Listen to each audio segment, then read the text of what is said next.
What's up, guys? I just want to let you know ahead of time, this little snippet of the video is recorded after the fact, and I just want to let you guys know that the audio I recorded for this episode is a fucking rambling mess. At the point that I recorded this video, I had been up for somewhere in the neighborhood of like 30 hours, and I don't even really know why. No particular reason, nothing going on. But it's a rambling mess. It's about Nintendo and Persona canon and a bunch of shit that has nothing to do with what's going on in the video. So, hopefully, you can look forward to that. I actually am recording this directly after this video, so I'm still awake.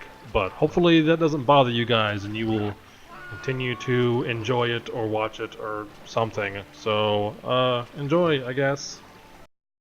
What's up, guys? It's Corey and we're back with some more Monster Hunter Portable 3rd. Today we're going to be taking out our next big monster, which is the Royal Ludroth.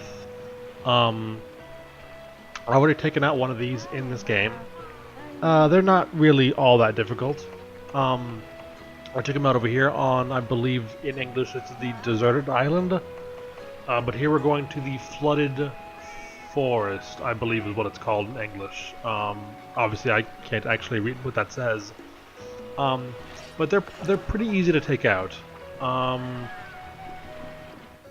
You basically just have to watch out for them rolling. They tend to roll a lot. I'm using a sword and shield because I really like the mobility. It's the weapon that I seem to be using most often recently. And I'm kind of wanting to switch it up with the charge blade once Monster Hunter 4 Ultimate comes out. But I don't like. I started playing the demo recently for that, and I don't think I'm not entirely sure I like the reduction in mobility for the charge blade. I mean, obviously it does more damage, so of course it's going to have less mobility. That's kind of how they balance it. And switching into axe mode takes away your shield, obviously, because the shield becomes the axe blade. But, yeah, I don't know. I'm not entirely sure I'm sold on that weapon, though. But maybe I just haven't played enough with it. I've only played the demo, so I'm sure playing through a full game and actually giving the charge blade a fair shot, I would probably get into it more than I am currently. But we're gonna take out this Ludroth. Ooh, speaking of which, it's right here. Hopefully I can get the tail and the mane. I might also get the head break. I'm not entirely sure on that one. I don't know how close I have to be to the end of the tail to cut it. There's that like puffier bit where he's got that fin on his back. Right. Well, I was gonna hit it, but he's moved. Well, he's got that fin on his back. I don't know if I can hit that and cut the tail. Getting too much farther back on the tail can be kind of difficult. He's not really all that slow. He moves around a fair bit, and you've got to watch out for him charging at you and rolling. And he does have some tail swipes that you got to pay attention for. He doesn't actually do all that much damage, which is good for me because I don't have the best armor. I'm still using Jaggy armor, mostly because I like the way it looks. I think it's super cool looking at. And I haven't farmed any other monsters quite enough yet to get their armor sets, but I plan on doing this for Kuropeko and maybe Baroth as well. I would like to get his armor set. Eventually, I like collecting all of that stuff. Oop. And he does do that. He does do that thing where he coils himself up. I can never seem to get the tail down on that. I think he's gonna roll, and then he does that. I think, like, even if he was to roll when he did that, I probably would have gotten hit anyways. even though that's what I was expecting. But yeah, I'm just not used to his tells yet. I don't even know if that's gonna matter. I don't know if he's in 4 Ultimate or not. 4 Ultimate has a lot of monsters from before 3, before Try. And there we've got his tail. Let's see if we can get this main. First time I fought him, in this game at least, I got both the head break and the main. Which is pretty sweet. I don't know what you get, what rewards you get for the head break. I can't read any of this, obviously.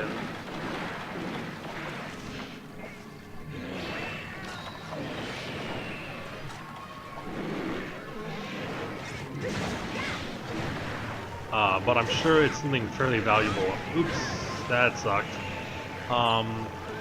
But like, my main goal was the tail. I can get the main and the head break, I'm sure, much easier with a hammer.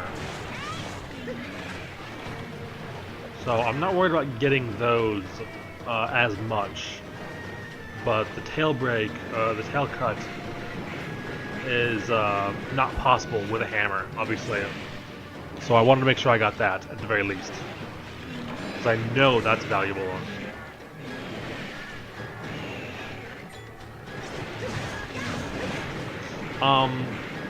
Speaking a little bit more about Monster Hunter 4 Ultimate, I am more seriously looking into getting a modded 3DS. It is very expensive, and I don't... I'll probably end up just paying for it out of my own pocket, which is a substantial amount of money. I've already got a 3DS XL that I want to use as the mod, like as the base system, and mod that.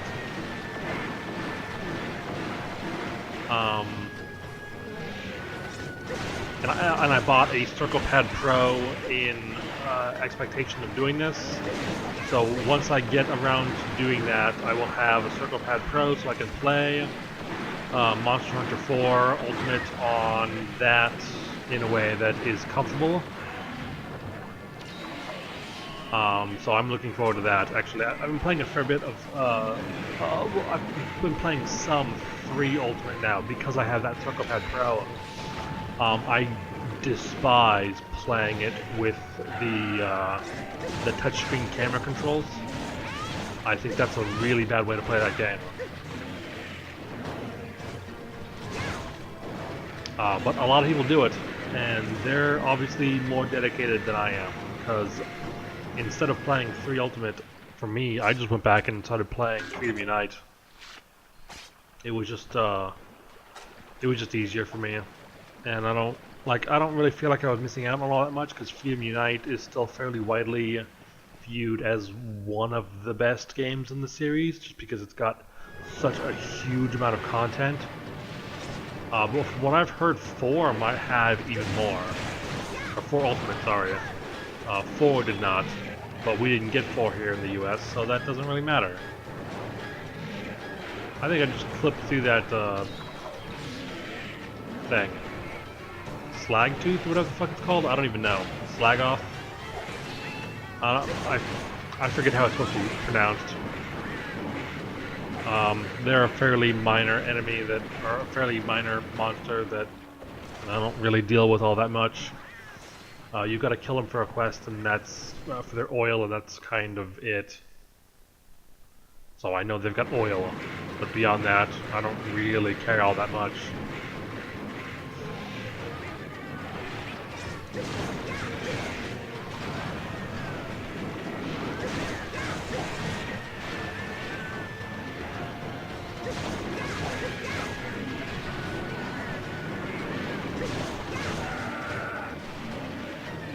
Trying to hit him in the head when I can, but I need to make sure, like, I'm more interested in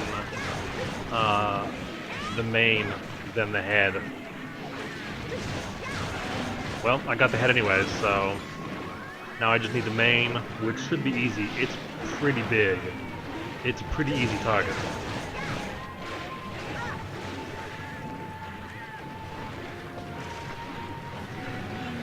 But like one of the main reasons I wasn't super, I wasn't really on board with getting a modded 3DS was like I've never modded a console before. And I'm not going to be doing the mod myself. I will be paying someone to do it, which involves like it will involve international shipping, and that's going to be a real pleasure to deal with, I'm sure. But the other main issue is like Nintendo's YouTube policies seem real bad. And I know they've got a right to their own content. They are producing these games, and they have to pay the people that are making these games, and I understand that. But for most people, this is like something they're not making very much money, if any, at.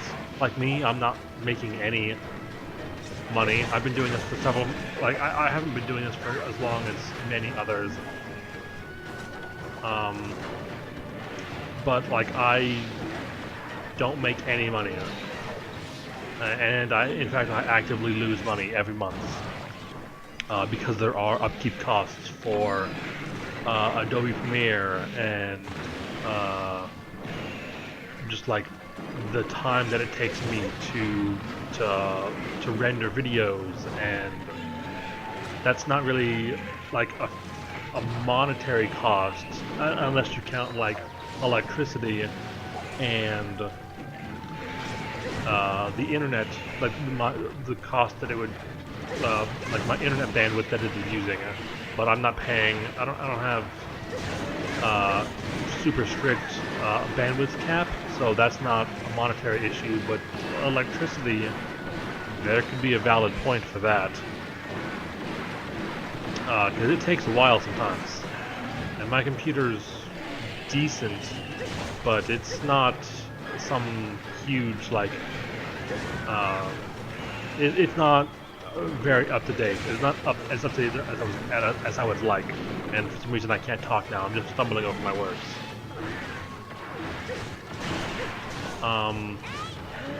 But yeah, like I wasn't sure I wanted to do it because I wasn't sure if there would be enough games for me that weren't Nintendo first party. But like I might end up doing a bunch of like DS games as well. Ooh, we got the main. Because there's like a whole bunch of like Final Fantasies and Dragon Quest games that I would love to do something in. I've got a bunch of Atlas games, Devil Survivor Overclocked, I believe is what it's called. It's an enhanced port of the DS game on 3DS. I own that one. The second one, Record Breaker, I believe.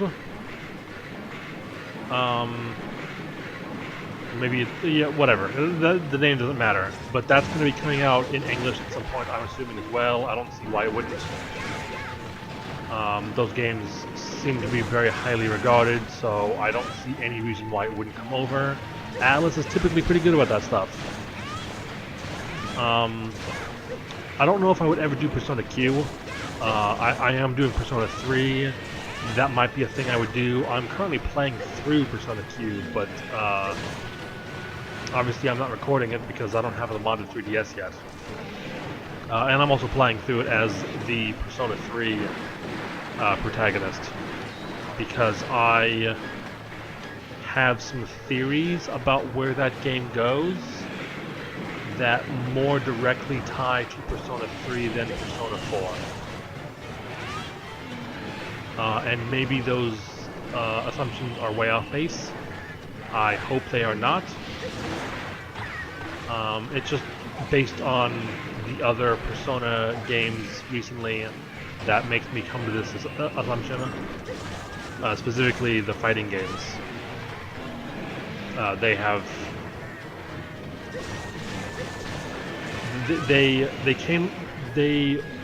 made known that there was a possibility for some things to happen regarding Persona 3 characters, and then kind of just left it hanging. Oh, and I guess we killed it. I'm fucking rambling. I have no idea what I'm actually talking about here. I don't even know if I'm going to use this audio, because it is just a rambling mess. But I guess that kind of happens. Ludroth is not super difficult. You typically don't have to worry about bouncing, which is fucking annoying. I hate it.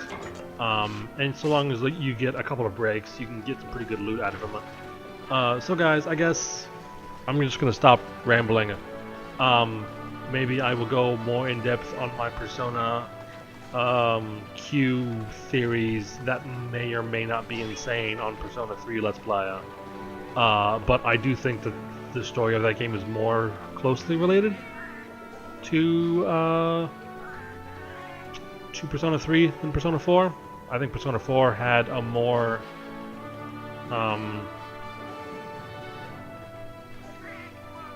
I don't even know where I was going with that. It didn't leave.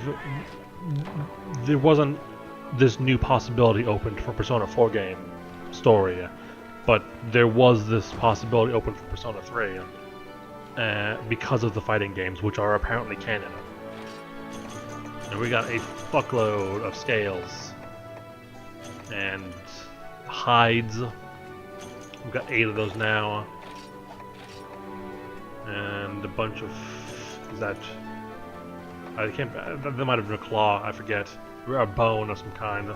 And that's another hide of probably just a... No, that's not a normal Ludroth. Those are yellow. I believe that's one of those slag-off things. Which I don't even think I killed. But whatever. Fuck it. So guys, I'm gonna stop rambling because it's just nonsense and this is probably awful. Thanks for watching. And we will continue this at some point in the near future. Subscribe if you want to see more. For whatever reason, you probably don't, so maybe don't do that. But anyway, thanks. We'll do this some other time.